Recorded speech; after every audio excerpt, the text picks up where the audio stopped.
Welcome to update master. SSC supreme কোর্টের যে update সেই নিয়ে ভিডিওটি হতে চলেছে। অনুগ্রহ করে আপনারা শেষ পর্যন্ত ভিডিওটি দেখতে থাকুন, চ্যানেলটিকে সাবস্ক্রাইব করে রাখুন, তাহলে পরের আপডেটগুলো আপনারা পেয়ে যাবেন। তো শুরু করা যাক। তো আজকে সুপ্রিম কোর্টে দিকে তাকিয়েছিল গোটা রাজ্য, এবং সেক্ষেত্রে সুপ্রিম কোর্টে প্রায় 26,000 যে চাকরি বাতিল সেই রায়কে চ্যালেঞ্জ করে যে মামলা এবং তার সাথে যে গুরুত্বপূর্ণ আপডেট আসবে সেটার দিকে কিন্তু তাকিয়েছিল। আমরাও লাইভ স্ট্রিমিংয়ের যে ব্যাপার সেটা অ্যারেঞ্জ করেছিলাম এবং আমাদের চ্যানেল থেকেও কিন্তু আপনারা দেখেছেন। কিন্তু মূল যে কেসটা সেটা লাস্টের দিকে উঠেছিল, এবং লাস্টের দিকে উঠেছিল বলতে প্রায় 4:30টার দিকে 4:28 নাগাদ উঠেছিল।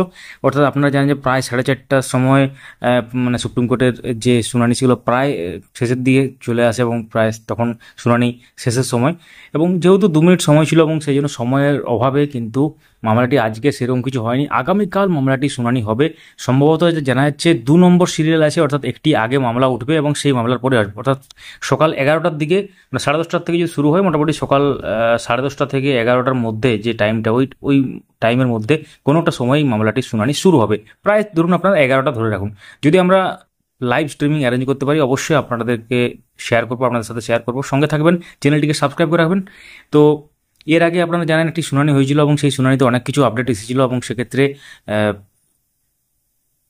এসএসসি বা স্কুল সার্ভিস কমিশনের পক্ষ থেকে যোগ্যদের লিস্ট দেওয়ার ব্যাপারে একটা ব্যাপার, এবং তার সাথে কিছু পরিসংখ্যান এখানে দেওয়া হবে বলে খবর আসছে। অর্থাৎ পরিসংখ্যানের ভিত্তিতে যোগ্য অযোগ্য বাছাই হবে, এরকম ধরনের কিছু কিছু খবর আসছে।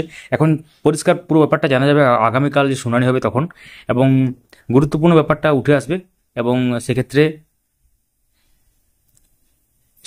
স্থগিতাদেশ হবে না কি হবে সেটা পরের ব্যাপার, পরের দিন জানা যাবে।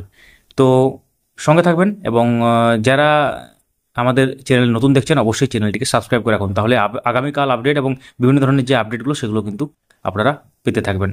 যারা ফেসবুক থেকে দেখছেন অবশ্যই আমাদের পেজটিকে ফলো করতে পারেন। Thank you so much for watching.